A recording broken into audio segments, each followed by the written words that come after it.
All right, y'all. What's going on? This is Jared from Land Your Legends podcast. Today on the show we got Mr. Oswald Cooper, who is the founder and the CEO of Who That Steppers. How you doing, Mr. Cooper? I'm doing wonderful, man. Doing wonderful. Thank you for joining the show today. Just to let you know, we are live on Facebook, on my Land Your Legends Facebook page and YouTube channel, Land Your Legends. So subscribe, check it out whenever you can. So today I'm gonna let Mr. Cooper talk about his organization as well as his past work histories and everything else he's going to talk about today. So please introduce yourself to the podcast. My name is Oz Cooper. I go by Oz. I'm going to be in the near future. I just started my own podcast called Oz the Cultural Warrior. So I'll be returning the favor for Jared in a little bit. My background is 25 total years working for the federal government, 10 years as military, 16 as government, the last 11 being at Inwick with Jared, co-worker.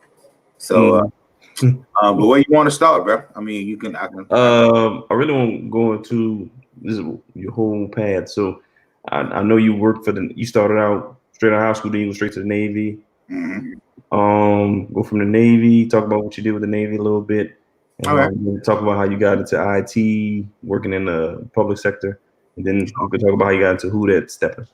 Sure. All right, yeah, because it's a progression, man. It's a progression. You know, it evolved. I started. Actually, I got into electronics. I was interested in. I really wasn't interested in it, but my mother. I was in a Big Brothers of Greater New Orleans, and my big brothers, Jules Frederick. I guess I shouldn't use names, but whatever. But anyway, he got me involved into electronics. He was a Air Force veteran, and as an Air Force veteran, he was in technology. So he introduced me to it, got me interested, and when I got in high school, McDonald 35. Go around the Eagles. Yep. I got into the electronics. They had arts and crafts then at that time, which is something that we should bring back. I agree. Yeah, and so I got into electronics, and I liked it. You know, I was kind of good at it. But I'm gonna tell you, the first thing that really got me involved into working with things and putting stuff together and figuring things out. I had a neighbor next door to me, and she had a young son, and she would get him toys and stuff for Christmas. And so, she couldn't or didn't want to put the toys and stuff together, and I would put them together for her like that, like a little puzzle to me.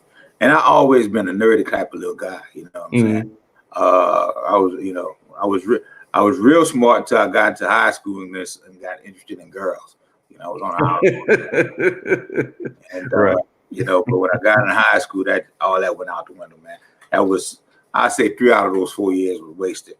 But I did graduate, and I graduated, and I left there with my background in electronics. I started electronics. Did real good in that, and I ended up going to Delgado.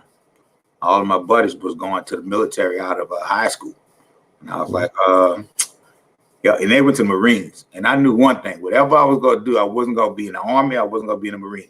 I grew up in a project, man. I'm like, look, I can stay here and get shot at. You know what I'm saying? So I'm not going to Marine and all. Y'all go ahead and do that. So a couple of my friends went on the buddy program. I said, later, bro. So I said, let me try the school thing out, man. And so I knew I had to do something, man. So we did 2 years at Delgado, got my associates in electronic technology. Date myself, there was no computer courses at that time. It was television and radio repair. Right? Okay. That's what I completed. I got my electronics degree in 1981.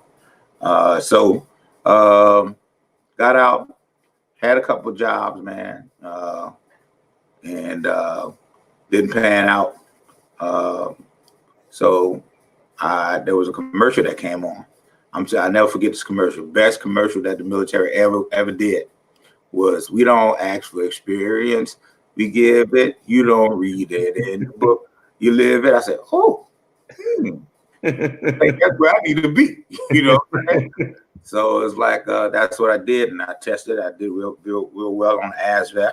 Had my choices of jobs. Wait, can you tell people about what the ASVAB test is? A lot of people might not know what that is. ASVAB, I forget what the acronym, but it's just an aptitude test.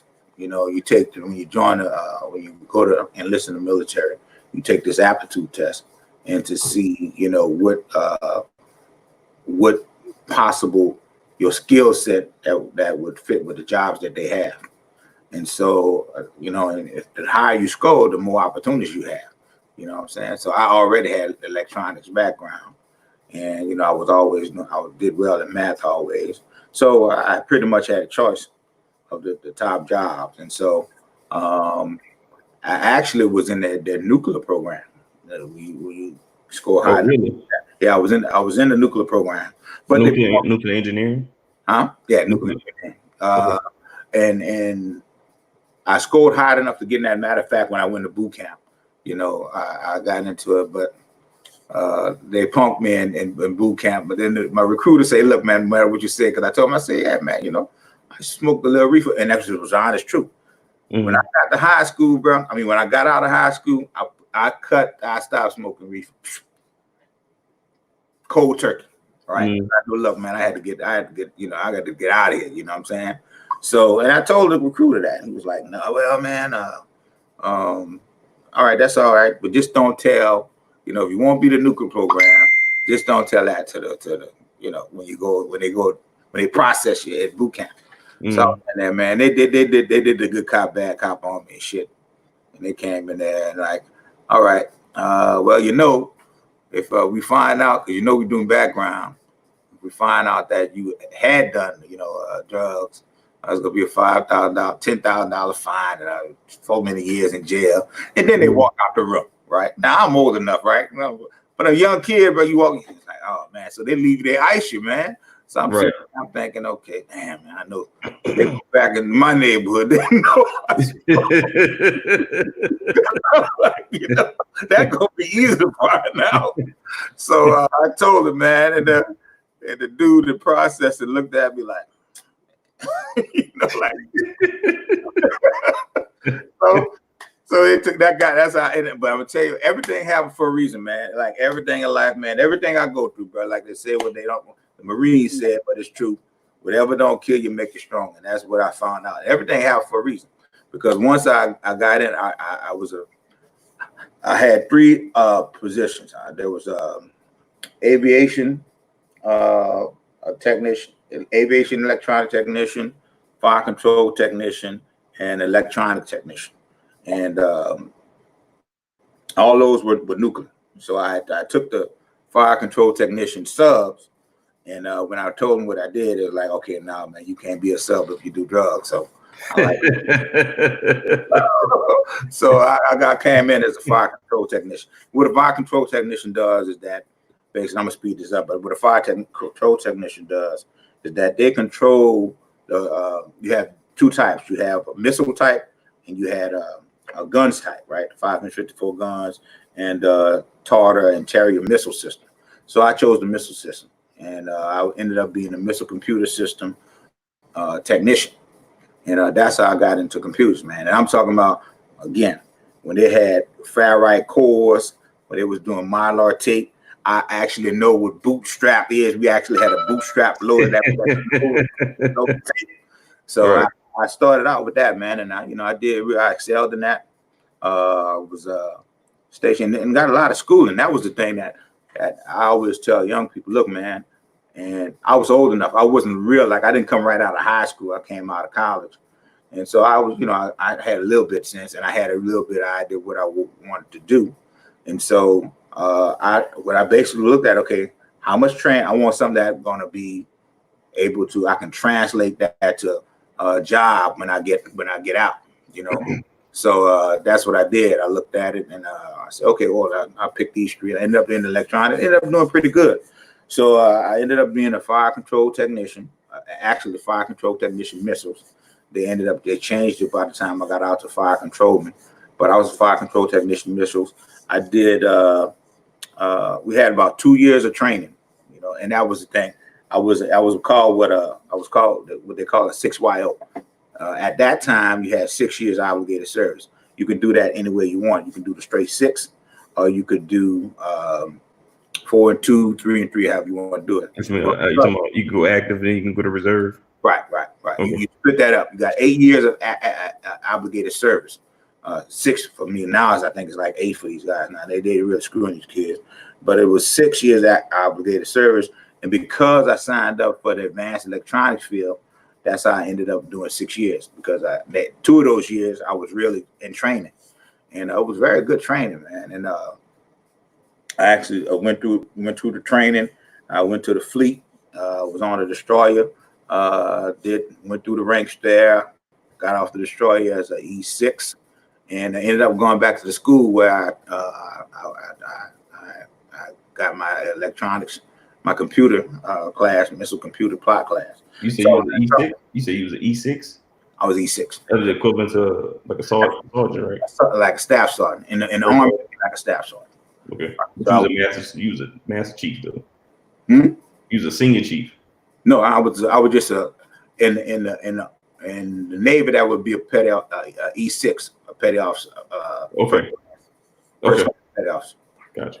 So, man, by the time, and then I had a bonus. All right, after I did my 6, I re-upped. I was on the USS Waddell. I was stationed in San Diego for 4 years, and I left there, and I went to Combat System Technical School Command. I was an instructor there. I left the ship as the missile plot supervisor, and I left Combat System Technical School Command as the computer instructor supervisor. So I went all up through the ranks, and after I re-up, got my bonus, I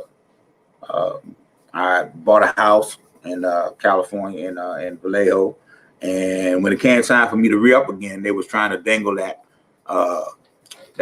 chief carrot in front of me, and and it's like, well, you gonna make it this time, because I had been up a couple times, and passed not advanced.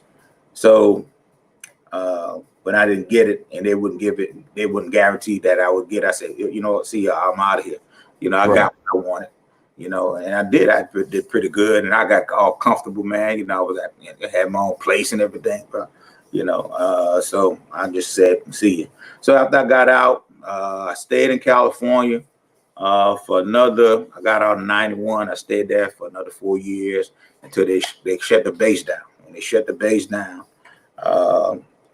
cost of living was just too high out there, man. I was like, you know what? Okay. I'm going back home. So I moved back here in 94, 95, something like that. And I moved back in 95. Went through a couple little jobs. Did a couple months at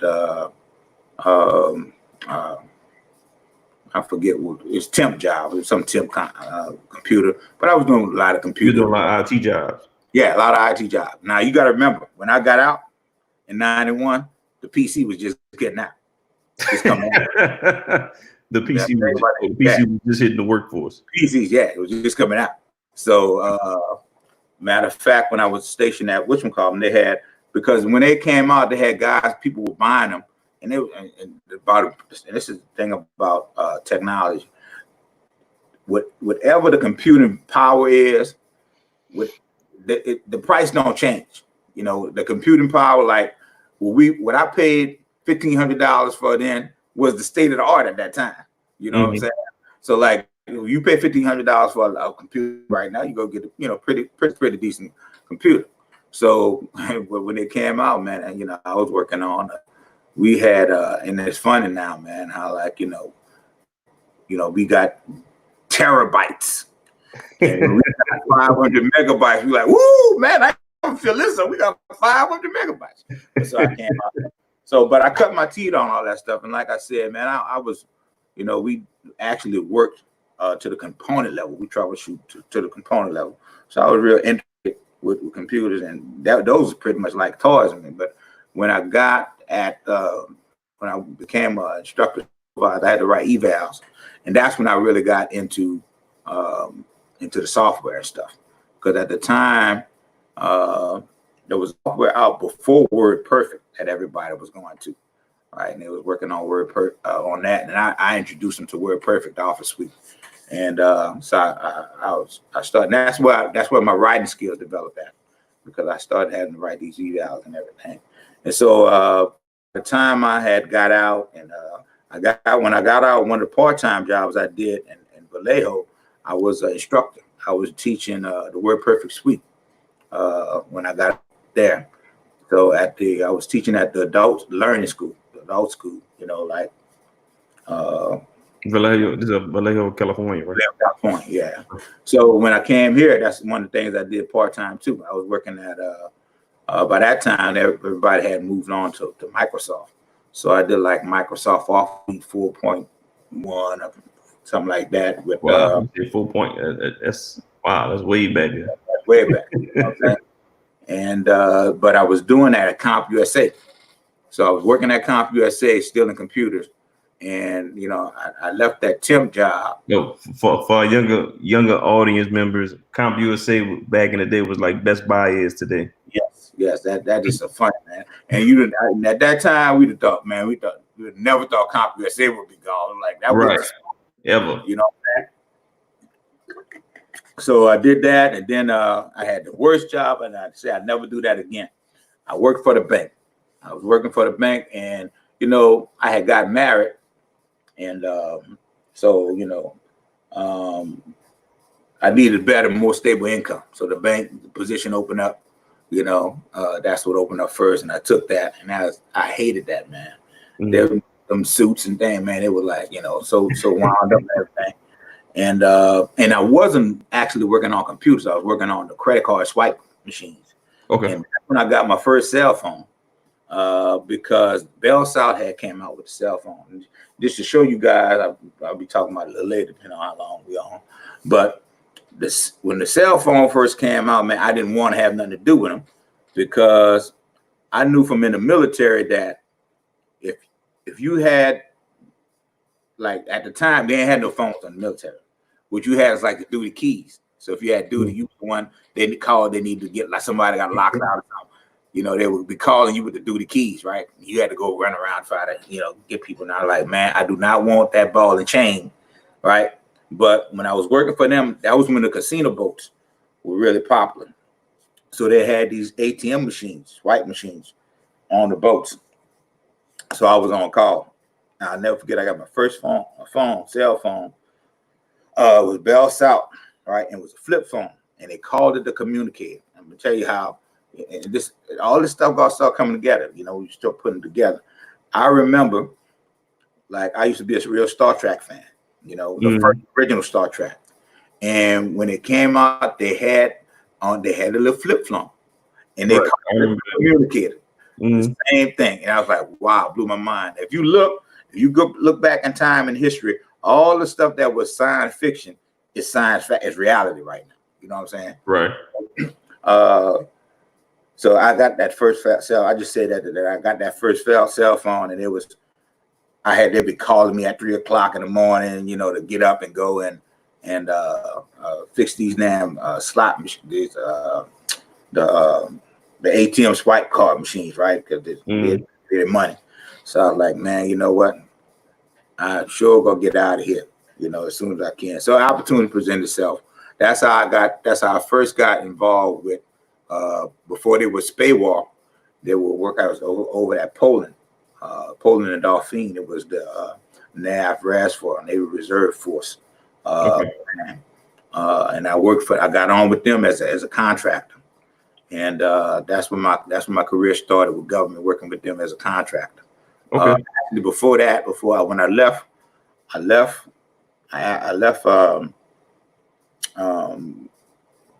the bank, and it ended up being, I think it's Capital One now, but it was Bank of New Orleans at the time. And, you know, they didn't have so many buyouts. But I left there and I went to Texaco. I did about 2 years with Texaco. And then that contract expired with a contract with them. And then I got on with the base. And that was in 1998. And I worked on the base as a computer support tech. That, I'm tell you what, that was the best time in my IT career. I loved it, man. I was just working on the hardware. You know, they called me. You had to do sort of like with what's my man at work name? With the guy with the contract that don't worry about it. Yeah. Don't worry about it. Same thing they do.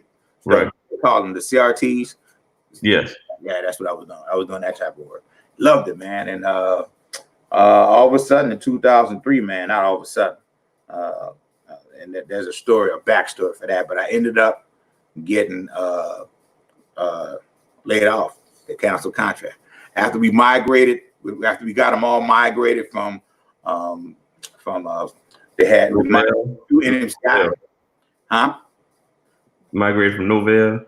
Yeah, migrated them from Novell, Windows domain, and all that stuff. Where they had all these different, and I love the concept because when I came from Texaco had an enterprise, an actual enterprise network, you know, and it was tight.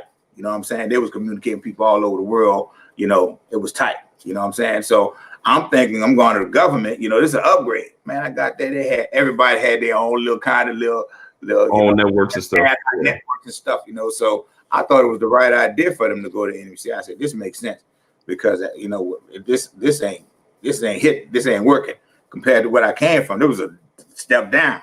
So you know, eventually, you know, from 1990 to 2003. I was doing that, and actually they moved from the port 2000 to 2000. They moved from there in 2000, and so I was still at the port migrating the old system, the old legacy systems to the NMCI system. And then when I started noticing, man, and this is the problem I tell people with IT and talking about all of us doing IT, and you know the problem dealing with that. But that was the first time that this whole racial thing came up, right? So like we can get to that. Don't worry. We can worry about it later. But anyway, long story short, I started noticing all of the black guys was working on the legacy system, and all the white guys that were bringing on was working on the NMCI system. So I asked the question. I said, "Well, damn, you know, well, what's going to happen when we when they take everything over?" Nobody would answer that question. So I kind of, the writing was on the wall, and what I thought was going to happen did happen. I wasn't able to prevent it from happening. So that's how I ended up, like I said, one door closed, one window open. So, and matter of fact, I had just bought my house, this house here, in 2003. Bought it in August. I got laid off in December. Like here, I got a new mortgage and all this stuff. I ain't no job. So I ended up 2 months later, I got on with the Navy recruiting district at Nashville. So I came on with them. Supposed to be, you know, a new professional. Got there and found out that I was the IT department head. So I was like, oh wow, a lot of people ain't like that. So I did that for about. I did that from 2003. I was here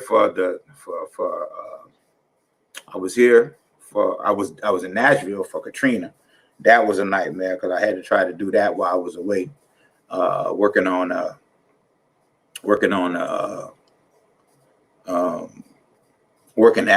the Nashville recruiting district and trying to get my house done here, and that was a nightmare.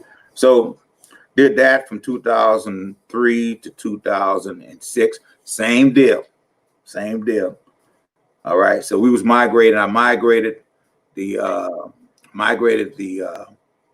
Navy recruiting offices that were in the Navy recruiting office that were in the yeah. Don't worry about that. All right. You give me too much information. Don't worry about that. So migrated that from there to there, from broadband to from dial-up to broadband. Ended up going to Reno, working at the VA hospital there. Installed the wireless system for the medical carts. So when I finished that, I came on back home, and I've been with NWIC ever since. All right. So tell me, you went from military, come out of military, you're going to civilian life, IT contract, then you get on with government. So what made you want to start Who That Steppers? How did you get into the dance arena? All right, now this is that's a good question. Now I've danced all my life. I always could dance. I always loved to dance. Matter of fact, people may not. A lot of people are telling this. No, you're not. But I was a real like shy kid. I was really an introverted kid. Quiet, smart, quiet. But I always could dance. And I remember when I was in like first grade or kindergarten, they had a talent show. And at that time, James Brown was big. And they put me on that stage, man, and I was just doing my thing, I wouldn't talk to nobody, but you put me on the dance floor, it was all over. So I was that kid that my neighbor, the neighbor whose kids I would put the toys together from, she would have, people come over, have a party or something. They'd come wake me up, 1 or 2 o'clock in the morning. Miss Cooper, can I ask him, show him how to do this robot? Show him how to. I'd be up there doing my little thing. So I always could dance. Okay. So, I got married and divorced twice. Life happens. And, I stopped dancing. And, the culture had changed. The culture was really changing because the last culture of partner dancing where people dance with each other was the 80s. That's at the disco, right? And we didn't do a lot of disco, but still, at that time, we did dance, boys and girls. I mean, men and women danced with each other. And in the 90s, that kind of went away with hip hop and rap. Everybody was doing their own thing, right? Everybody's popping and locking and doing all that, all that stuff. So I got away from it, like I said, then because I had a family and all that stuff.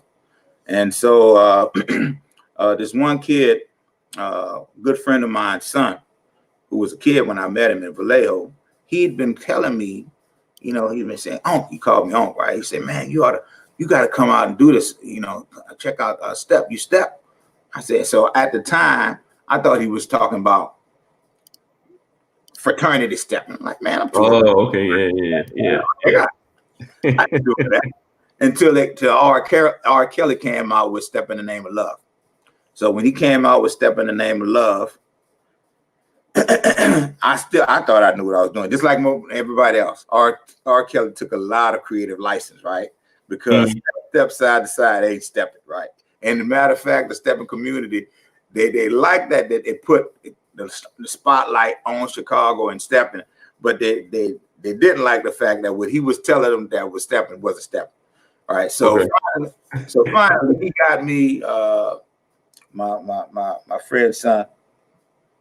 He got me out. That's when I was in Reno at the time, like 2008, and so Reno is about 2-3 hours away from Vallejo. So I would go up on the weekends up and visit them, hang out, because that's really where I say I grew up in New Orleans, but I became an adult in California, because that's where I spent a lot of my adult life from my 20s to my 30s. So I had a lot of friends there. So I went back and he got me one day. He said, "Man, look, come with me to Oakland, but I want you to come. We having a set. I want you to check it out." So I went over there with him, man, and I walked in the room and I saw all these people, these men and women dancing together. I hadn't seen that in a long time. And everybody was moving in unison and in time, and it was smooth. Everybody was smooth. They was doing different things, but they was all in time, right? I was like, wow, this is cool, man. And, quite naturally, I thought just like most people thought, that you see somebody doing it, especially if you can dance already. Somebody, oh, I can do that. So I went out there, man, made a complete ass of myself. He said, "Bro, you need to come to one of my classes." So, I was in Reno. So last time I was down there, he was having a class. I went down there specifically for the class. And I took some of my friends with me from Vallejo, and I took that one class. By the next time, that was like in December of 2008. By March 2009, I was back in New Orleans. And so I got here and nobody was doing it. I was like, what? You know, I go to the club, and then, bro, this what blew my mind, right? This how I knew I was old. Because when I got to the club, bro, everybody was either, you know, backing the thing up on, you know, and the girl was dancing with it in the mirror, or they was dancing with each other. I'm like, damn, what kind of bizarre world I done walked into now, bro? You know, it's cold out when I was coming up, bro, the easiest pickup line there was, hey, would you like to dance? You know what I'm saying? That's how I think, you know, that's how right, yeah, they don't really do that. They don't really do that. No, man, you go ask somebody to dance, they act like you like from another fucking world. Like, damn, tripped me out, bro. I'm like, so, and I couldn't find nobody stepping here, right? So, my nephew Malik, he called me and said, "Uncle, say, look, man, I know there's people." No, he's pointing me to the step, and this what people don't realize. This was happening all over the country, still is. You know, we way behind, right? Because they had these big events. So he was telling me, look, man, Birmingham gonna have a set. I want you to go up to Birmingham. I want you to hook up with my boy, and he gonna show you, you know, what's up. So when I went to Birmingham, I hooked up with his friend. He was actually showing me the right way to do it, right? And because what he had, what Malik and him were doing, they call it there's a name for it. They call it well, anyway, they wasn't taking all these steps basically. And so he said, no, man, I want you to take all these steps. I want you to do it right. So I said, all right. So I started, but again, here I'm the new cat, man. So it was like, so at that same event, I met this couple out of Baton Rouge. And that's when I found out there was stepping in Louisiana, but I had to go to Baton Rouge. So I had to drive. I got here and I would drive to Baton Rouge, man. That's why I got most of my people I deal with in Baton Rouge. You know what I'm saying? Because I made a lot of friends in Baton Rouge. And actually, if I wasn't working here, I would move to Baton Rouge because that's where all of the dance community is. And so I drove back and forth to Baton Rouge, man, 2-3 times a week sometime. And that's how I learned how to step. That was my first dance, Chicago stepping. And then I got down here and I was out one time and they saw me and my girl stepping and there was like one of these ladies who was doing line dance. She said, "You stepping?" I said, "Yeah." I said, "You step?" She said, "No, but I got a line dance class. Would you want to teach my line dance class how to step?" I said, "Sure." So that's how I got into instructing. That was in about 2000. This is about 2010. Okay. I did that, and so I did that for a minute, and 2011, I just decided to start doing my class. You know, that ran its course, and so you went to her class. You started teaching that class for about a couple of months. Yeah, for a couple of months. And so you just went to go start your own studio somewhere, or actually they had, and that was a great part about it. She had this class, this line dance class, and they still got them all over it. Line dance is real popular here. That was another thing that occurred in my absence when while I was away from dancing. A line dance became popular. And we had line dancing then, but it was the flip. They didn't flip it, right? Everybody danced together. We used to call line dancing the inventory song. That's where we found how many second women. You see all the women go out and line dance, the woman thing then. So you see a lot of the women, oh, damn, I ain't see y'all. So, after this regular song, you go back. Now it's just the exact opposite. Matter of fact, line dancers take over a party. You know what I'm saying? True. So it was like,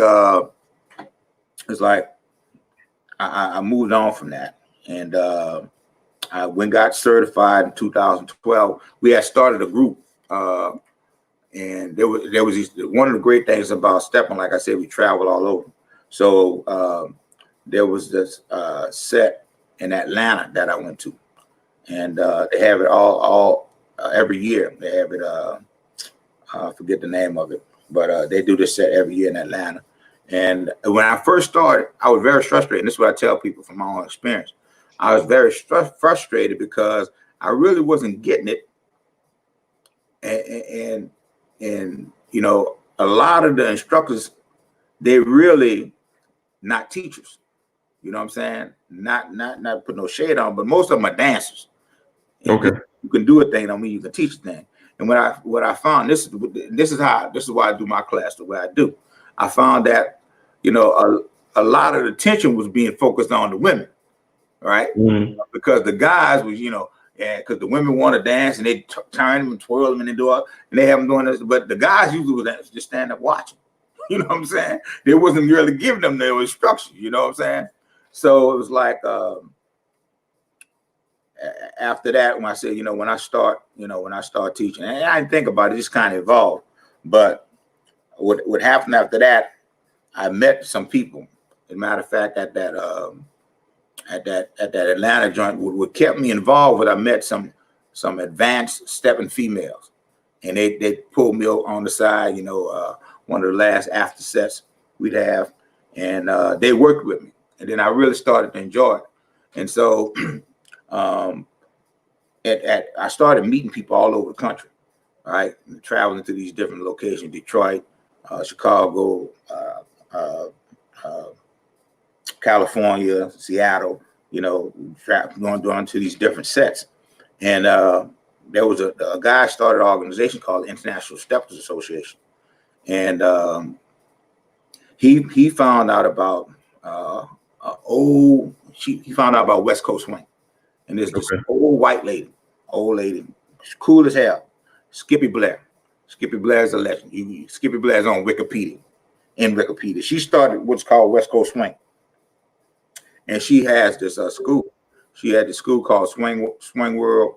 That's an organization, but she has a school called Golden State Dance Teachers Association.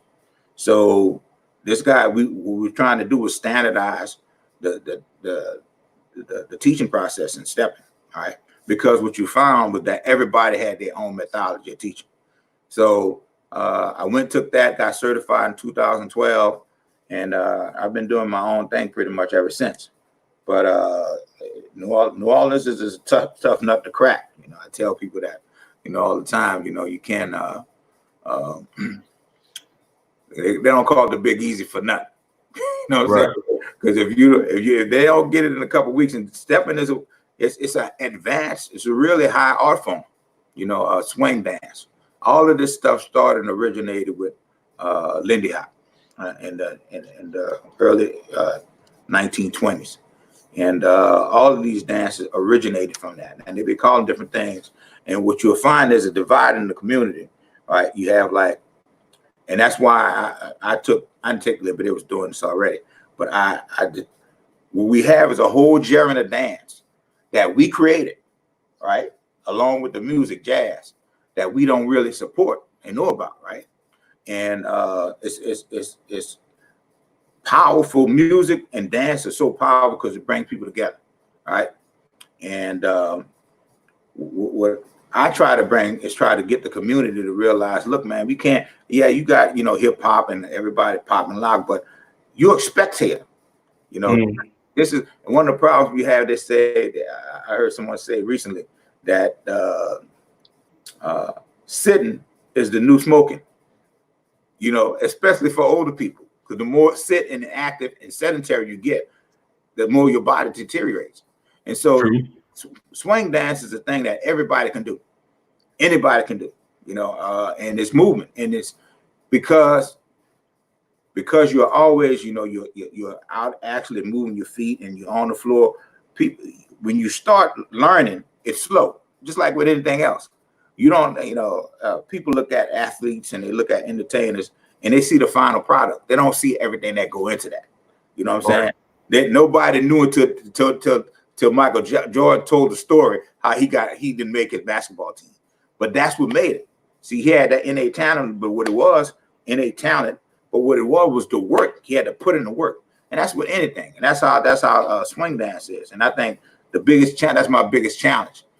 People don't want to put in the work. They think you gonna come there like line dancing and just, you know, in a couple of hours you got it. It don't work like that. You know. Okay. So how did you? So what made you come up with the name Who That Steppers? Good question. Very good question, man. You done this before? That's a good question. I came up with the name of Who That Steppers. Remember, I came back in 2009. I just moved back to New Orleans in 2009. And that was the year that they ended up going to the Super Bowl. Okay. And that was the year that I was going to all these Saints. Yeah. So that's how I come up with Who That Stepper. And a lot of people tell me that I don't like the name. What's Who That Stepper? Well, you don't know the background of it. And that's what it was, because that was the year the Saints won the Super Bowl. And that was the year that I really started stepping. So, you know, those are two of my passions. You know, I fell in love with stepping, and I was a Who That Nation type of guy. So I just came up with Who That Steppers. All right. So now you got the name, of the organization, you created an LLC and all that. So how did you get your business up and running with the Who That Steppers? But like I said, I was already, what I had to do when we started doing this International Steppers Association, we had to incorporate to do that. So I was a part of that team that helped incorporate. So that's when I found they incorporated as a nonprofit. And actually, so my first, if you look on and they're all current and active. If you go to the Secretary of State, you'll see. If you look up Gulf Coast Steppers, that was the original name, right? That was the original name that I had started, and it was going to be a nonprofit. And then after working with that first nonprofit, International Steppers Association, I realized that wasn't the way I wanted to go, because what really happened with the reason why it fell apart was because, and I can kind of sympathize with the guys, but you the one who came up with this entity. You know, you came up with, that was the business structure that you decided. And so you had to live with it. But it basically was, when you're a nonprofit, you got a board, and you got to respond to the board. You don't, it's not, you're not like it's not private like corporation. Private corporation where you the man. No. And so what happened was, people didn't want to do the things they wanted to do. You know, everybody, people, the board members objected. So it ended bad. But the great thing that came out of that, I really appreciate the fact that he came up with this idea about, I think the brother's name was Tim. He came up with this idea about, getting this training. And I'm forever grateful for that, all other things aside, because that's how I got the training, right? And what kind of training are you talking about? That's where I went to Golden State Dance Teachers Association. Oh, okay. That's how I got certified. That's when I got certified in dancing. That's when I knew that all the time, the reason why I was struggling was because they was teaching to count steps and they wasn't counting music. And I had natural rhythm. Everybody don't have natural rhythm. What people don't realize when it comes to dancing, swing dancing, you got to hear the beat. Any type of dancing, you got to hear the beat. Because dancing ain't nothing but moving your feet to the beat, right? To the rhythm of the music. And so if you can't hear the beat, which only 10% of the people have that natural ability, right? Don't believe the hype when they tell you that all black people got rhythm. No, that's not true. No, that's definitely not true. But we buy into the cool stuff, like all black men are hung and all black people got rhythm. It ain't true. For everybody. You know what I'm saying? So it's like, so I learned that. But when I took that class, that's when I realized, oh man. Now I got my timing right. I was like, oh man, these jokers been teaching me wrong all these years. And so that's why I'm very passionate about, teaching people rhythm and teaching people, because people don't think you can teach rhythm, but you can. And so that's what I really focus on in my classes, because all these dances are similar. They're only differ about, direction and maybe about 2 or 3 rhythms are different. But all of them are the same dance. All of them are dance. And once you understand that, like I'm going to be starting this week, I'm going to be starting my 6-beat rhythm dances, right? Because you can put them in categories based on the number of rhythms, right? Okay. So question. I'm glad you said that. So since the coronavirus epidemic has affected everybody, how has that affected your dance class?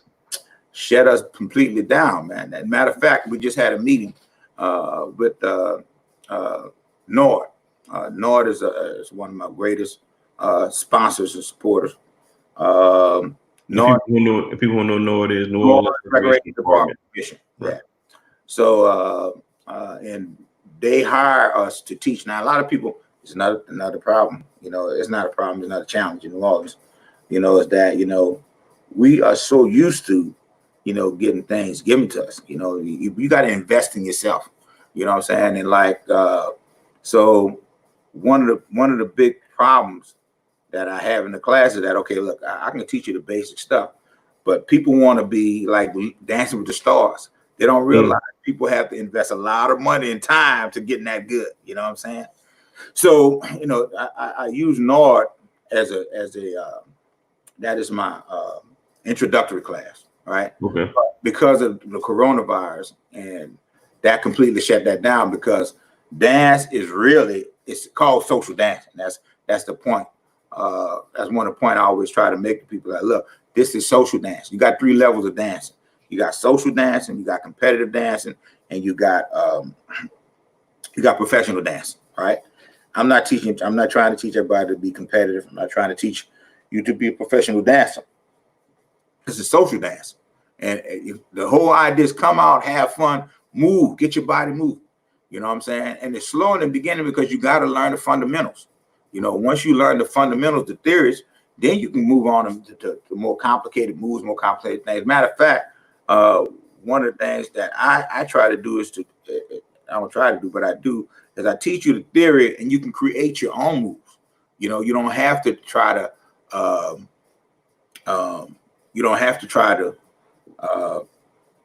learn all these intricate moves. Once you understand what you can do, and you can create it yourself. You know, you can become creative when you know what you're doing. But if you just, you know, if you just watching what somebody else do and they're showing it, you can learn it, but you know, it's like, okay.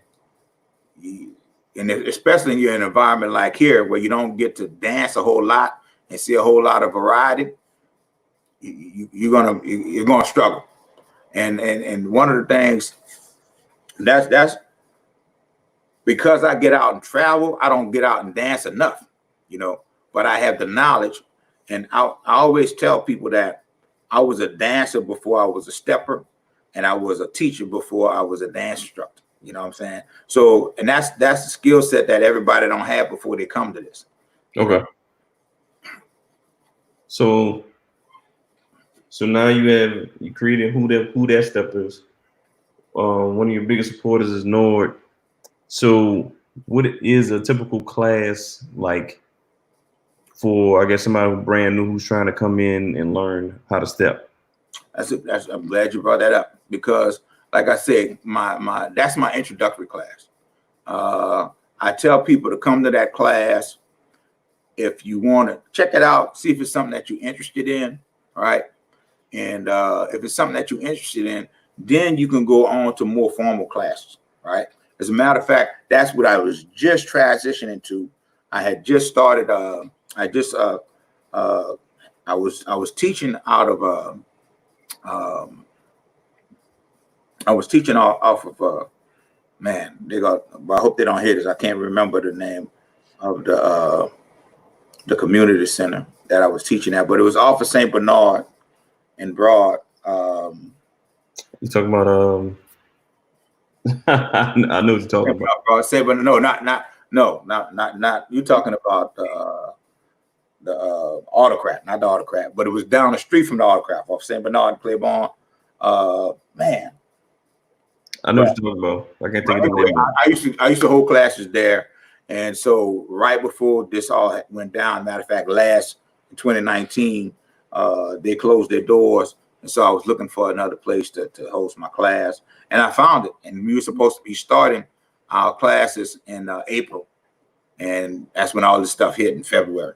So basically, what I done, I restructured my class to where I was working, like I was told you. I was teaching. I focus on teaching you dance. I use swing dance to teach people how to dance, right? And so, because you have different categories of swing dances, right? And most of them you can categorize them by the number of beats they dance to. It's 4 beats, 6 beat, and 8 beat. And so this week I start my 6 beat classes, and I'm doing them all online, but I'm still it's still basically basic stuff.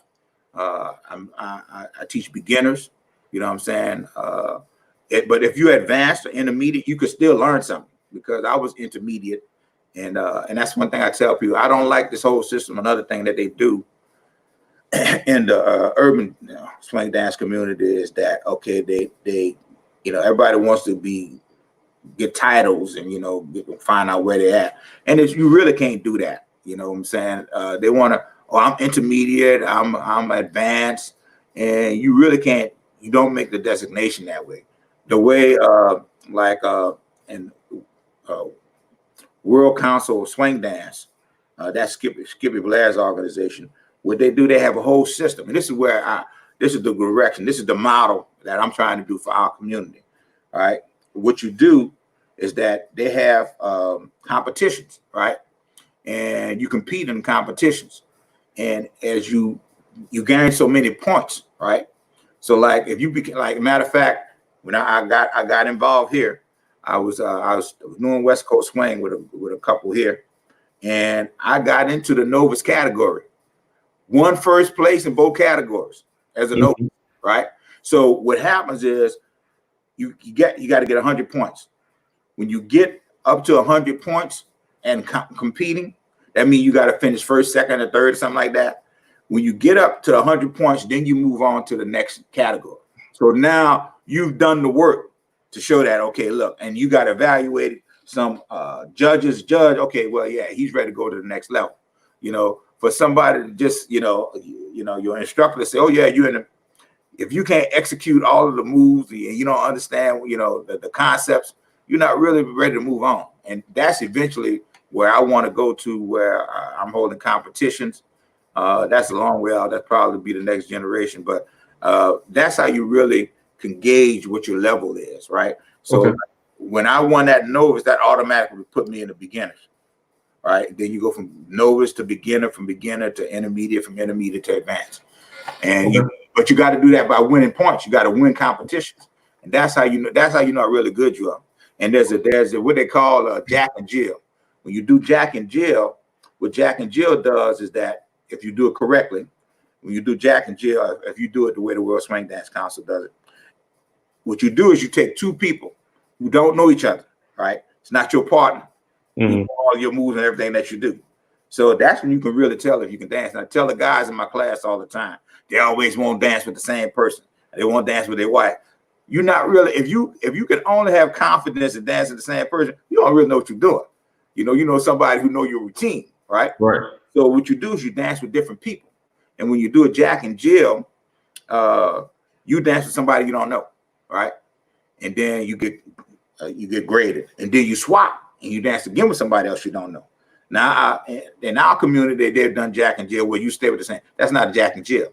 Because every time, because they can't evaluate what you're doing in the Jack and Jill, you're saying, okay, well, you got one strong dancer and one weak dancer, right? Lead or follow, right? And so that person, if you got a good lead, you can make the follower look good. Vice versa, you got a good follower, you can make the lead look good. But now, if you swap that person and they get with a person who's not as good a lead or good a follower, you're going to see who's the stronger person, right? Okay. That's what the good thing about the Jack and Jill is that you say, okay, wow, she looked real good. Well, that was because the whole point when you partner dance and swing dance is you're helping each other out. You're a team, right? And you cover for each other. You help, hide about everybody's mistakes. And one of the biggest problems we have in the community is that, and I was guilty of it too. Oh, you messed up. Don't point a finger at nobody. You know what I'm saying? Okay. Because 9 times out of 10, first of all, guys learn this. 9 times out of 10 is probably your fault. All right. Because you didn't give her the right signal or the right lead, right? But women, you got to be able to follow the lead. So it's equally, everybody have equal responsibilities, So, okay. So since Nord is one of your biggest clients, how much are the classes for somebody that want to come take a class? Now the Nord classes are still free. Okay. The Nord classes are still free. I wish they would change that, because here's the thing about that. When people don't value stuff if it's free. I agree. It had no value. I agree. So I think they should pay at least $5. And look, people always talk about the Black community and the money. They got money to go out and get those $100 shoes. They got cell phones. They ain't got no money. They got money. Right. They got money. their priorities is mixed up, but they got money, right? We got money. As a matter of fact, we spend more money in this community. That's where I'm going with the cultural warrior thing. You know what I'm saying? It's like we got money in our community. We just have our priorities wrong. You know what I'm saying? And we got to decide and understand what our priorities are and spend our money with people who support us. I agree about that. So besides Noah, who else do you do? Do you have your own studio? Do you have private lessons? Yes, I have. If you look on my website, I have I got it up right now. Hold on one second. Right. You go under the look under the appointments, I think it is. And there should be the prices under there. Okay. Yeah, got the 12-week course. You got the $15 for individuals. You know, if you, when you come in, you can book the class. Like if you do a private lesson, that'll be $20 per person for a private lesson. So you got, 2 people coming. If it's one person, it's $20. 2 people is $40. But the new program, I don't know if I updated that on the way. Yeah, the 12-week program. That's what I've started. That's the new program that I started where I'm going to be grouping. I'm going to use the genre of urban swing dance to teach people how to dance and show them what all these dances have in common. And so I'm grouping the dances by the number of beats that they dance to. So there's 4 beats, 6 beat, and 8 beat dances. Okay. So it's 4 weeks of each one of those that'll give you 12 weeks. That's how the program works. And you learn 8 dances in those 12 weeks. You know what I'm saying? And that way, another thing that the reason why I ended up doing that was because when I went to Baton Rouge, I started out with stepping. Stepping actually was the second most popular dance in Baton Rouge. Baton Rouge was already doing what's called Houston's two-step. So that's the bigger community there. So when I got with the steppers, we do that, go there and dance with the steppers, and then the two-steppers to give something. And if they ain't got a lot of steppers there, well, then you just like, and this is why I try to teach people, look, once you understand the rhythm of the dance, that you can do any dance, right? But nobody teaches them that. And that's what I'm teaching. So what I had to do was like, okay, well, if I'm going to dance with these people, I had to learn how to do two-step, right? Right. So I learned how to do two-step. Then they started doing Dallas-Fort Worth swing. And with people, a lot of people don't understand how I can do all these dances. First of all, I was a dancer before I was stepping. Then I got the instruction. That's what helped me to understand, okay, what they're doing. So I can feel comfortable. No matter what you're doing, I can get on the dance floor and I can hold a decent dance with somebody, especially if you advance. Because I see what the rhythm is, I can do the rhythm. And here's the trick. The real thing is that all the turns and stuff, you're doing the same terms and stuff. You're just doing it from at a different rhythm and at different angles. But a half turn is a half turn, a full turn is a full turn, and every dance. They're all the same.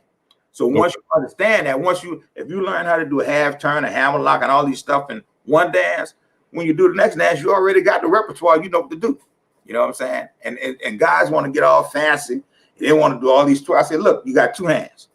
If you got 2 hands, you got a lot of options. You can give them a turn with the left hand. You can give them a turn with the right hand. You can cross over from right to left, give them that, cross over from left to right. You have a lot of options. And what it is, dance is a lot of it is an optical illusion. You know what I'm saying? It's just an illusion. You may do the same move with a different hand and it looks totally different.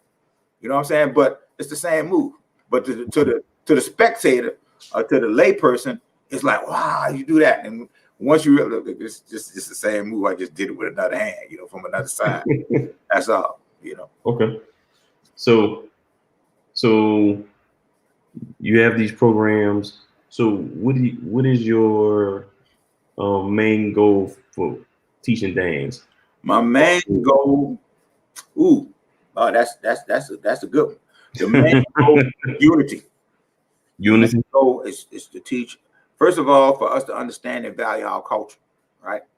Understand and value our history. And that's what this whole new podcast is about, right?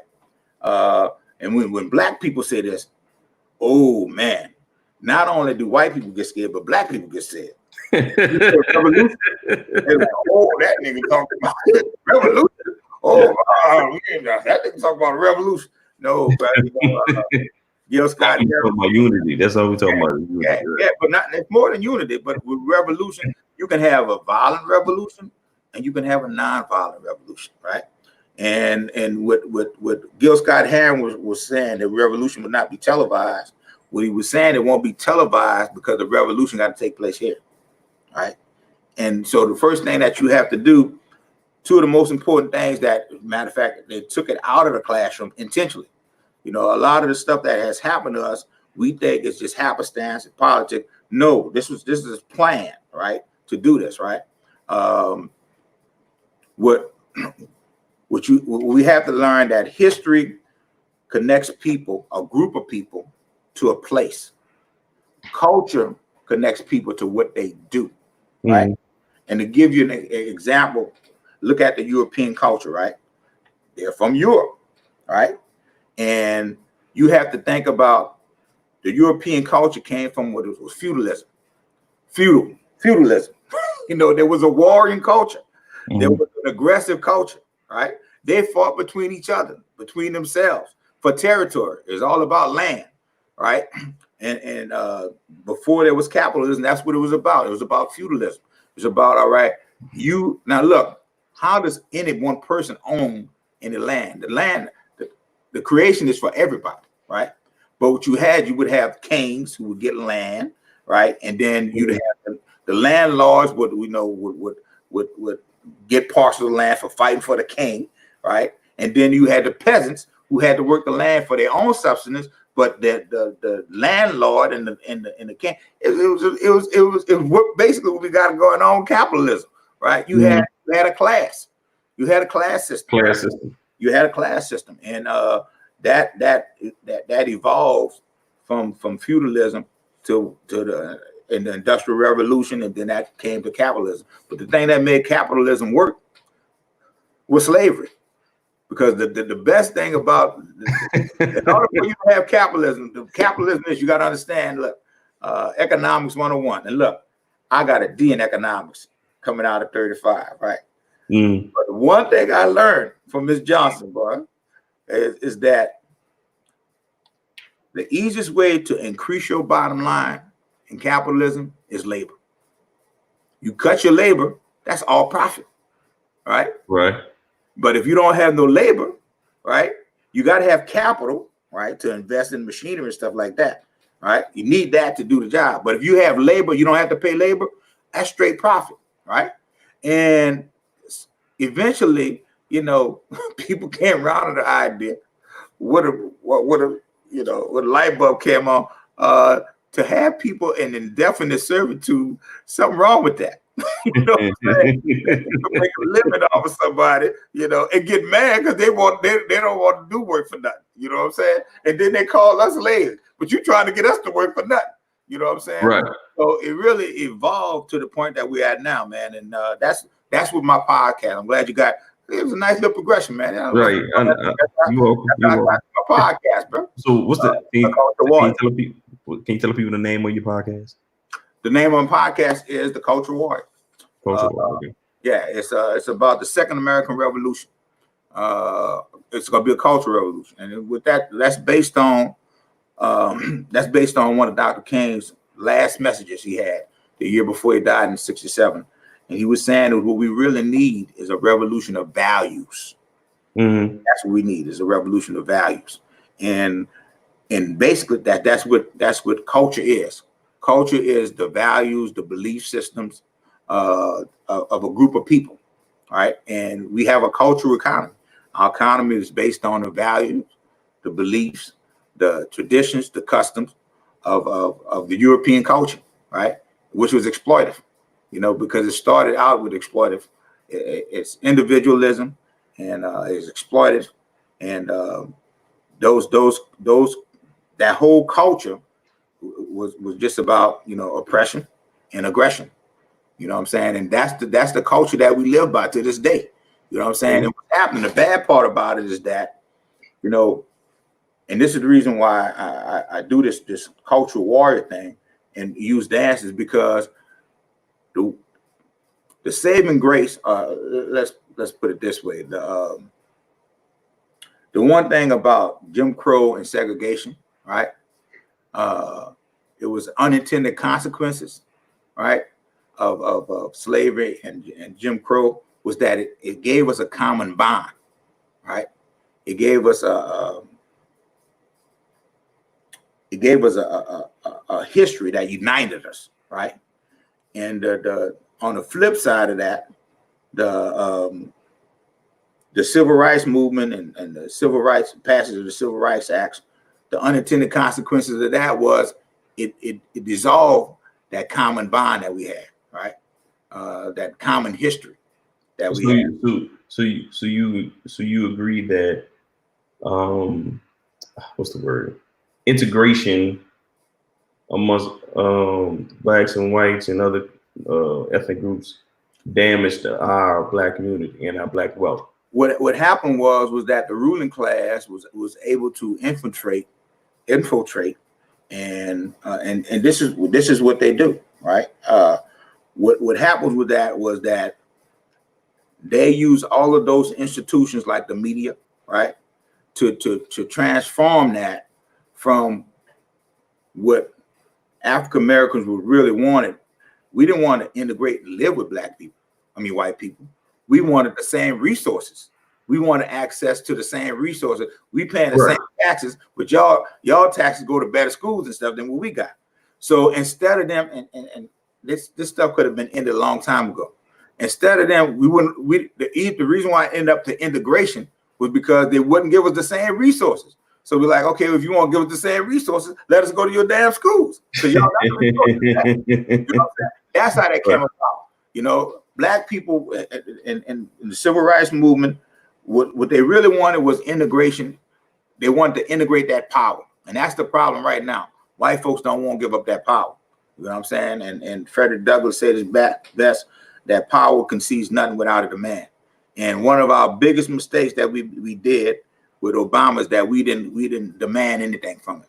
You know what I'm saying? Because it's not about this. And the reason why I try to focus on culture, because all these isms that we have, racism, sexism, all that stuff falls under culture. Those are all aspects of culture. Culture determine those things. Environment determine those things. And what we have to realize is that if we want to change those things, because one of the things that make them successful is that they divide. You got all these different identities, right? And everybody looks, everybody's pointing the finger. And the one thing that really trips me out is that, they always, I remember I was in California at the time when I was stationed there. And what I liked about their tax forms, or their tax season, they had this nonpartisan, nonprofit company that would put out this whole pamphlet detailing what each election, with each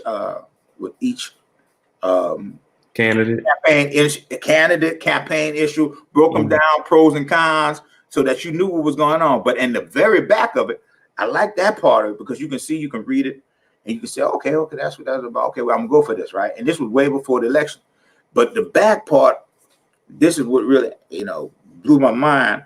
And the back part, they had a pie chart that showed the GNP for the country, right? And they were showing what slices went to what. You got to know what that means. Gross national product, right? The productivity of the country, and how much money is spent on each activity, right?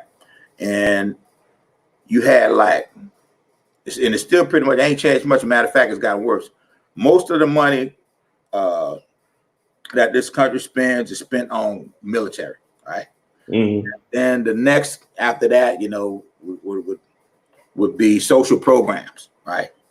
And then way down at the bottom, you had welfare, and it was 1%. 1%. Now that's 1% of the gross national product was going to that. And the other propaganda that they put out, right? Just like the whole propaganda integration was because, like I said, black folks really didn't want to integrate. with white folks. Most of them didn't, but that's what it ended up doing. That's what the media ended up doing, because we lost our power when people started leaving our community to go to white communities. Right? We lost our talent to tent. But you know, the same thing with I lost my train of thought. But the same thing was going on with that, man. It was like, you know, that wasn't the original intent, you know, that the way things started out. You know, we was talking about busing at first, but and integration, but it'll come back later. So let me ask you this.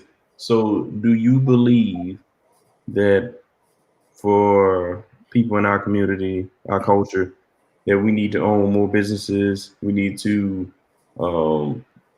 hold more, I guess, public officials more accountable, or run for offices more of ourselves instead of letting other people vote for or tell us what we need to do instead of empower ourselves to do it? Definitely. But the one thing that we should always be mindful of, right? That there's this whole, and again, that's one of the things I talk about in my podcast, a doctrine that kicked off this whole exploration of new worlds, finding new lands, finding new resources and new treasure, called the Doctrine of Discovery, right? And with the Doctrine of Discovery, and this is why this whole culture is corrupt, right? And because what the Doctrine of Discovery was, it was a papal decree, right? The Pope decreed this, right? And the Pope had a lot of power. The church had a lot of power back in that in that culture, in that society, right? That's why they separated church and state when they came over here, right? Because the church was as powerful as the king. Matter of fact, there were warring factions between the kings and the church, right? And so what happened with the Doctrine of Discovery, that this papal decree said that, look, when you go to these new lands, and if you have any inhabitants there, if they're not Christian, then they're savages, right? They're pagans, they're savages, and they don't have no soul. And so you're superior to them. So you have our blessing to go there and commit genocide, take their land and the resources they have. And that's still going on to this day. You know, now you laugh, but you know what? All of this is, and this is this comes from the book called Unsettling Truths, the ongoing legacy of the ongoing dehumanization of legacy of the Doctrine of Discovery. And that's what you see. What you see with gentrification is the same thing. You know, it's just what happened was like, and then when that started, right? When you came and first of all, like the guy who wrote the book, Mark, I forget his last name, but he said, how you gonna discover a place where people are already there? How you gonna discover land? How you gonna discover the Native Americans? That's like me coming walking in your house. Oh damn! You got people already there. How you gonna discover something? You know what I'm saying? But that stuff, that is an actual legal document, legal law that they use to move the Indians off of their land, right? And what I'm saying, when you say something like, and even black people get upset about this, right? When you say something like, look, European culture is the access of evil. You're like, ooh, what you talking about? It's the access of evil. Because those papal decrees come from a religious view, right? That is war. A sick religious view that, first of all, that started, right, when they had Michelangelo start painting these pictures on the Sistine Chapels, right? And one of if you look in scripture, you'll find everything that they said in the that first of all in the Old Testament, they broke all those laws. But everything that Jesus came along and tried to tell them, they broke all that too. First of all, Jesus said he ain't gonna have no successor. What do? They come up with a pope. He ain't supposed to be no successor. You know, the whole idea is that he's supposed to put your spirit in him. You supposed to, those laws that were in the Old Testament, those stony laws were supposed to be written in your heart, in your flesh, right? Yeah. Right, and that's because you're supposed to have His Spirit. And what He said, people say, well, we start talking spirits, people start thinking about ghosts and stuff. And one of the things that He says in Scripture is that my words are spirit, right, in their life, and that's how these things get perpetuated, like these whole ideas of culture and these whole ideas, like something like capitalism. Capitalism. In the form of capitalism, the guy who came out with capitalism was Adam Smith.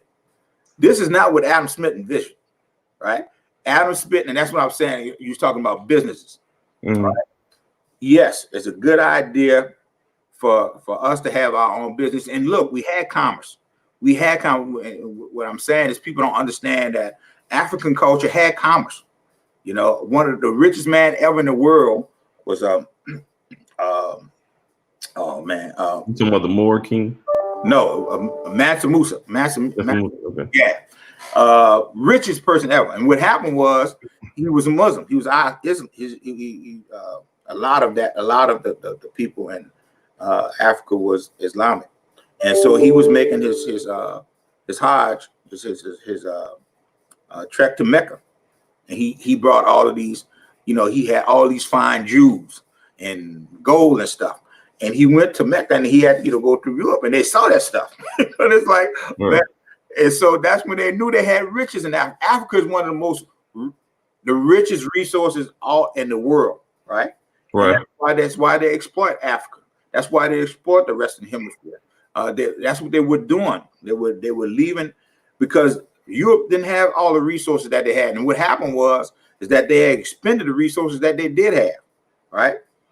And so they were looking to expand. That's what this is all about, expansion. And so when they started expanding here, like I said, they have no pandemic has killed any more people, committed genocide to the level that the European culture has. That's the fact. Now, when you say stuff like that, people think, oh man, because they don't do their homework. Do your homework, research. They're like the inhabitants of Haiti. That's not the original inhabitants of Haiti, right? It was called Haitians, and that's why they came up with the name of Haiti, right? But those people were killed. The original, they had 500 something tribes in the Americas when they arrived here. They killed the majority of them. You know what I'm saying? You know, and that's was genocide of whole races of people. You know what I'm saying? And that's one of the things that's what I promote with the cultural war, because we have to change our mindset. What I'm saying, we can't buy into the vulture capitalism that we have now. You know what I'm saying? The consumer capitalism, the global capitalism, man, it's first of all, it's unsustainable. You know, the earth is finite. You have only so many resources, right? Right. And what it is that people don't realize, they don't know any other way, right? Because the ruling class don't want you. There are other ways out here to do this. There's something called instead of money marketing system, is a resource management system, right? When you're talking about the money market system, you're talking about capitalism has the market, right, and money, right? And those are the things that they perpetuate themselves. You have to continue to consume in order for those things to continue, right? But we have the technology, and this is what I tell people about the technology right now. That's why I say that the pandemic was a good thing, right? First of all, it's sort of like with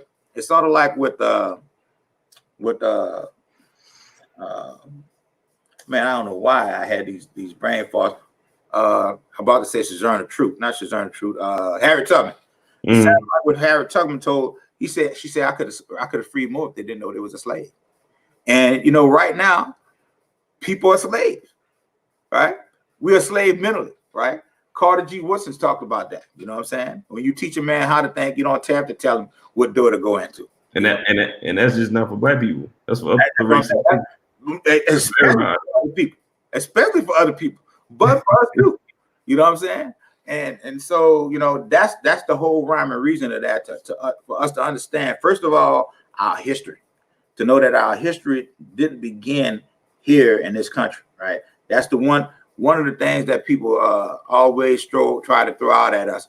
It's like, well, how come the Haitians can come over here and the Jamaicans and stuff? Because their culture was intact. Even though they were enslaved in those lands, they had their own culture. They retained part of their culture. We lost our culture. We lost our culture and our history, right? When they took us from our land, right? Because people associate history, attach groups of people with the land. Culture attach people to what they do. And when we talk about what they do, then you start talking about the Doctrine of Discovery. You know, you start talking about culture, hegemony, and stuff like that. You know what I'm saying? And that's the whole point that trying to get to. Cultural hegemony is when one group is so dominant over the other group that they make them think that what's their ideas and beliefs are in the interest of the masses, but it's really in the best interest of the ruling class. Okay. All right. So I got a few more questions for you. So you've worked in the military, you worked for in the public sector, you start your own business dancing, and now you're doing your own podcast talking about waking up our culture. So revolution. Don't be scared to say it. Talking about culture. The next revolution. Right. So, I to get black people. Revolution. Oh Lord, I try to start a revolution. I mean, it is a revolution. People starting to wake up. Yeah. People starting to realize they can do things on their own. They don't need to worry about working a regular 9 to 5. They can make passive income stuff. What I try to say, and what I was trying to say about the whole business thing is that, and black people ain't like that. You know what I'm saying? First of all, when you start, and culture is a deep thing, bro. When you start looking at culture, you have cultures that are individualistic oriented. You have cultures that are collective, right? Like the Asian culture is a collective. You know, the Hispanic culture, they're collective, right? They work for the group for the betterment of the whole. European culture is individual. That's why this whole thing, pull yourself up by your bootstrap, which is not, it's really propaganda, because none of them pull themselves up by their bootstrap. They always come together and work as a team, right? And usually to dominate another group, right? And so when we start talking about doing business with each other, we can't have that whole exploitive concept of capitalism. And again, we got to change our narrative. And people don't understand. We said we got to tell our own story. We got to tell our history from our perspective, from our view, and we got to get that out there, you know, in front, right? Because they want you to think that we didn't have a culture, right? That they still can't figure out. First of all, they try to take Egypt out of Africa. They still can't figure out how the pyramids got built. They still can't figure out how all that stuff got done. The matter of fact, Napoleon was so mad he shot off the nose of the Spank because it was broad nose. Like, goddamn niggas, shot that nose. And he know that wasn't the white nose. So he shot the nose. Blew the nose off. They tried to hide from us. That we had commerce, we had culture, man, up until the beginning of the 15th century. Okay. So if somebody wanted to start their own, well, we're going to go back to who that stuff is. If somebody wanted to start their own dance studio or company, what would you suggest they should do? First of all, do your homework, put in the work. You know what I'm saying, and that's what I suggest about anybody for any business. This is another problem that I have with a lot of black businesses. You know, just because you can do something, don't make you an expert at it. You know what I'm saying? Right. And so, you know, like, you know, you hear these things like, you know, you have to do something 10,000 times, you know, before you can claim mastery of it. You talking about 10,000 hours? Yeah. I heard that. Yeah. Claim mastery, and there's some truth to that. But what you have to do is, like, you know, I go down deep into the weeds because I'm that type of guy. I want to know how it works. Like I said, when I started putting stuff together and tearing stuff, because I want to know how, right? And that's when you get into expert level. You get into master. You know what I'm saying? And so not only for dance, whatever you want to do, first of all, find what your passion is. Because if you find what your passion is, it ain't gonna be work, right? It's gonna be like, oh, okay, I didn't know that. You know what I'm saying? So and the more I start digging deeper into dance, it's like, oh wow, I didn't know this. And what it is, you'll find out,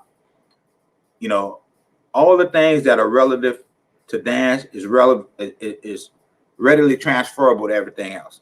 What I tell people, dance consists of three things: timing, patterns, and connection, right? And that's the world in general, right? Okay. First of all, the most important factor that we have, and it's like a natural law. People don't think of it that way. It's like gravity. It's time. One of the things that we can't control and manipulate is time. And we can control gravity to a degree, but eventually what goes up comes down. Come down, right? Time is the greatest asset. And that is, as a matter of fact, that's the great equalizer. And that's what one of the things, that's what capitalism does, right? If you spend 8 hours trying to just feed yourself, you only have 16 hours left. 8 of those are sleeping. And a majority of that is, the other 8, you got to feed yourself, clothe yourself, wash yourself. If you got children, then that's all taken up. You know what I'm saying? So yeah, I knew about that. Yeah, you read about that. Right. This is where you are a slave come in, right? Because what happened was that people have, and they accepted it like it's a normal thing to do because they've been doing it so long, right? As a matter of fact, at the turn of the century, and this is why history is important. You got to go back and look at those history. There was a lot of strikes, and a lot of these corporations were killing people. And these are white people because they wouldn't let us in, right? That's one of the biggest problem there. Because when I talking about this cultural revolution, we start talking about culture, man. It obliterates all those things, right? Because it's a mindset, right? Because what you have now, you have a lot of African Americans who buy into this whole global capitalism, and they had more money. And the thing is, one of the things, and in the scripture that said the only person that they talk about who's insatiable is the devil. You know what I'm saying? And think about these things. Insatiable, right? That's the characteristic of the devil, right? And deceiveth the whole world. The whole world want to be like America. You know what I'm saying? That's what you don't think about it. When you think about everything the Bible, and look, I'm not a religious person. I didn't grow up in the church, and that was a good thing. You know what I'm saying? Because I was not indoctrinated, right? And one of the things I did with my podcast was, and I think I'm gonna try to do this now. I don't know how much time I got left, but I'm trying to do this now. What I did, I encapsulated the things I was trying to say in my first podcast into movies, right? So what I was trying to tell people, like the COVID-19, right? It shut down the whole world, right? This virus, we haven't had anything like this in biblical proportions. The only thing like in biblical proportions was the flood, right? And but we had a Spanish flu. We had a Spanish flu, but it was nothing like this, right? And so, well, I guess it was like this because it did affect the whole world, right? But we didn't have the type of commerce and connectivity that we have right now, right? Right. And so there's a movie, and check out these movies, because then we start looking at it and start looking for these parallels, you'll see them, all right? There's this movie, The Day the Earth Stood Still, all right? Right. I remember that. 1951, right? And The Day the Earth Stood Still was about this alien or extraterrestrial, a supreme being who had been observing the earth. Like they put God. One of the problems with the European culture and the idea and concept of religion is that they're taking God out of the earth and put the devil into the earth, and we here on earth, right? But the whole idea was that you had this supreme being who they had been observing the planet Earth. This is right after World War II, where they've been experimenting with, that use atomic weapons. And so he came down to visit the planet to tell them, hey, look, we've been watching y'all for a long time, and y'all, y'all some savages. You know what I'm saying? But as long as y'all was killing each other, we had no problem with it, right? But when y'all started messing with these nuclear weapons, you got to destroy this planet. and then you're gonna mess up the whole universe. You know, the cynicism of the universe.